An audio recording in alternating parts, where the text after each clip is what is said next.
Hello, I am Barbara Flory, and today I will be presenting a proposal to address a recurring problem at my place of employment.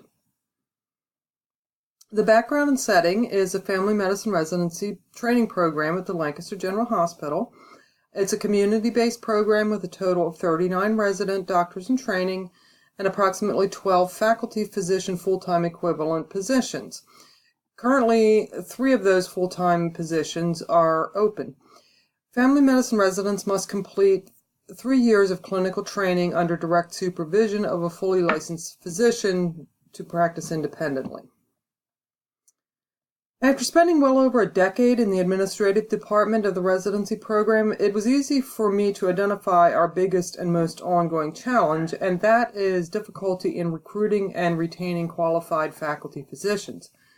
There is no formal program for early identification and focused training of potential teaching physicians, and in addition, academic faculty compensation is generally lower than that of physicians in straight clinical practice, and all of these things result in a chronic issue of not having enough qualified faculty physicians.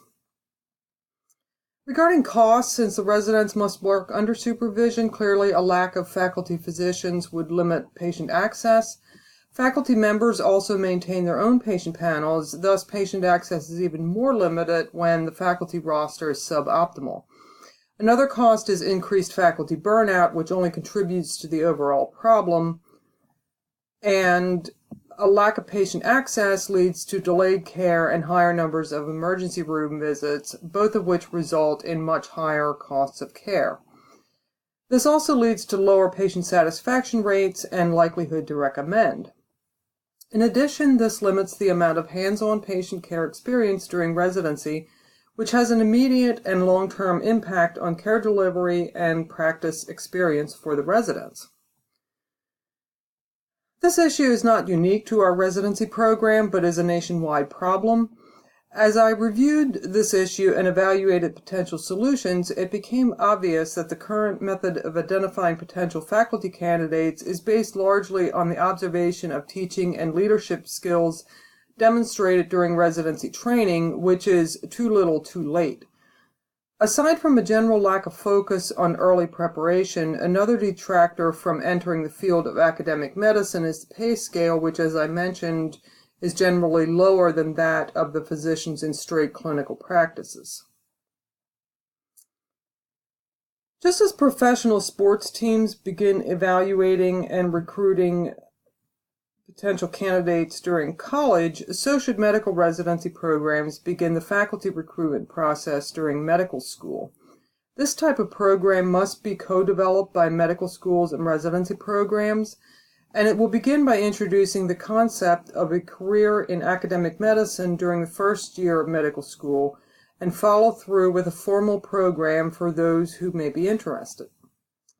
The first step of the formal program will be a test called the Medical Faculty Aptitude Test, or MFAT, designed to gauge the faculty compatibility potential of medical students and identify areas of particular strengths or weaknesses in this regard.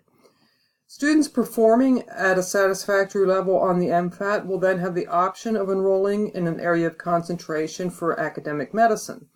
This AOC will be longitudinal throughout medical school and be continued after the transition to residency.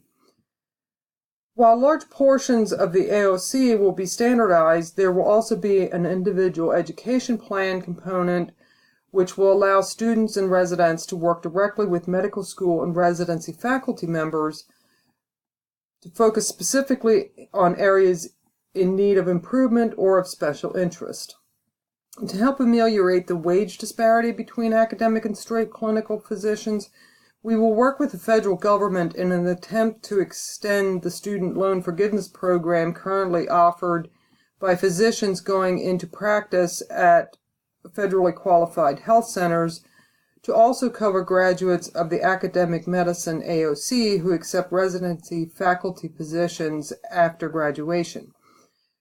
When successfully executed, this longitudinal AOC will result in physicians completing residency with 7 or more years of focused training in academic medicine, thus allowing them to enter this field fully prepared and fairly compensated.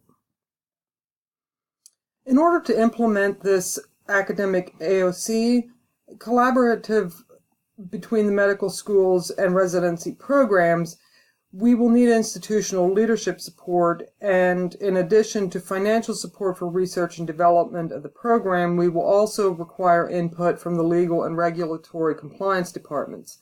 The pitch to our CEO requesting a meeting to discuss the innovative plan is: our medical residents deserve a fully staffed faculty roster. Residency programs nationwide are in desperate need of qualified faculty members. We are developing an area of concentration in academic medicine to be introduced in medical school and carried through residency.